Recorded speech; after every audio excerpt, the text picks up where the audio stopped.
Bien-aimés dans le Seigneur, je suis très ravi ce moment. Je suis très ravi de vous parler de la part de Dieu. C'est juste pour te dire que Dieu est bon et il a un bon projet pour toi, pour moi et pour tout le monde. Les mal qui nous arrivent, ce ne sont pas l'œuvre de Dieu. Parce que la Bible dit que Dieu a un bon projet pour nous. Il y a certaines choses que le diable est en train de fomenter. C'est pour créer l'inimitié entre nous et Dieu. C'est pour nous égarer. C'est pour nous décourager. C'est pour créer la frustration. C'est pour nous décourager de ne plus suivre Dieu. C'est pourquoi le diable est à l'œuvre de créer toutes choses capables d'affaiblir notre foi. Mais la Bible nous a donné la possibilité. La Bible nous dit ceci: le juste vivra par la foi. C'est-à-dire qu'il n'y a que la foi qui peut nous sauver dans tout ce que nous pouvons passer comme problème. Et je suis convaincu, je vous dis, je suis sûr et certain que la Bible dit vrai. Il faut croire à la parole de Dieu. La parole de Dieu est vraie. La Bible déclare ceci: si vous demeurez en moi et que cette parole aussi demeure en vous, tout ce que vous allez demander au nom de Jésus-Christ et vous sera donné. C'est vrai. Le problème que nous avons, on ne sait pas demeurer en Jésus-Christ. On ne sait pas utiliser la parole qui est notre pouvoir, notre puissance que Dieu nous a donnée. C'est comme ça qu'il nous a dit un jour: si vous avez même un minimum de foi, c'est ce que Jésus avait dit même aux apôtres, vous pouvez même déplacer les montagnes. Cela veut dire que si on ne parvient pas à déplacer les montagnes, il n'y a pas la foi en Jésus-Christ en nous. Et c'est comme ça que je vous dis, les montagnes que Jésus voulait parler, ce sont les problèmes qui nous arrivent. Ce sont les obstacles dans notre vie. Ce sont tout ce que nous sommes en train d'endurer dans notre vie.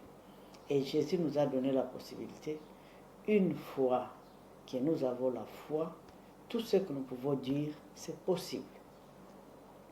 L'essentiel, c'est de demeurer en Jésus-Christ. C'est de demeurer dans sa parole.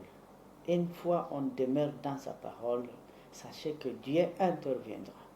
Même si tu sembles arriver au bout, les choses tournent mal. Tu commences même à douter de ton salut.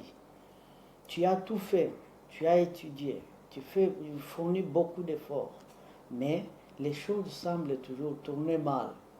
Laisse-moi te dire, c'est tant que tu n'es pas encore arrivé au bout, Dieu ne va pas intervenir. Parce qu'il faut que les gens croient qu'il n'y a que Dieu qui peut faire ça.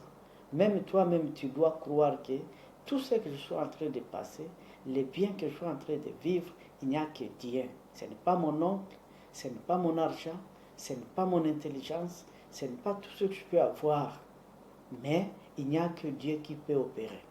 C'est-à-dire, Dieu veut que quand il réalise quelque chose dans ta vie, même votre entourage sache, accepte, soit convaincu que non, il n'y a que Dieu qui peut faire ça. La pauvreté que tu es en train de vivre, il faut que tout le monde sache que tu fus pauvre. Et quand tu seras riche, tout le monde va témoigner que non, il n'y a que Dieu. Parce que la personne en question, on ne pouvait pas imaginer. Oui, personne ne peut imaginer la façon dont tu es en train de souffrir avec cette maladie. Même les docteurs ne comprendront pas. Oui, parce que Dieu fait ce qui dépasse l'entendement de l'homme, l'intelligence de l'homme. Les calculs de Dieu ne sont pas les calculs des hommes. Si les hommes commençaient à calculer à la hauteur de Dieu, Dieu n'aura plus la valeur dans ta vie et dans la vie des gens. C'est pourquoi Dieu reste Dieu et tout ce qu'il fait, c'est pour sa gloire. Il aime seulement sa gloire. Et laisse-moi te dire, tu seras parmi ces gens-là qui fera la gloire de Dieu. Parce que la situation que tu es en train de vivre, les choses que tu es en train de passer, laisse-moi te dire, si tu demeures en Dieu, ça sera pour la gloire de Dieu. Ça ne sert à rien de s'inquiéter. Ça ne sert à rien de se poumonner. Ça ne sert à rien de croire que non, Dieu n'existe plus. Il est là. Il est omniprésent. Il contrôle tout. Il dit même, avant même de prier, je connais déjà ce que vous avez comme besoin. C'est pour te dire que la situation que tu es en train de passer ne te fatigue pas, ne te décourage pas. Continue toujours, avance. Dieu connaît et il connaît le bon moment, il connaît la période favorable où il va te bénir et tout le monde va lui glorifier. Donc tu fais partie de la gloire de Dieu. Et ce matin, ce soir, cette journée, ce midi, je te dis, Dieu va faire encore. Soyez bénis et laisse que ta famille soit bénie aussi. Tout ce que tu es en train de faire sera béni et je déclare que Dieu est vivant et il fera quelque chose de beau. Et tout le monde va glorifier, même toi-même tu vas glorifier, même l'entourage va glorifier l'œuvre que Dieu aura accomplie dans ta vie et tu seras heureux dans la vie. Que Dieu te bénisse. Merci. Moi, c'est l'évangéliste Fidèle Boucher, votre humble serviteur. C'était juste te dire que Dieu t'aime. Merci.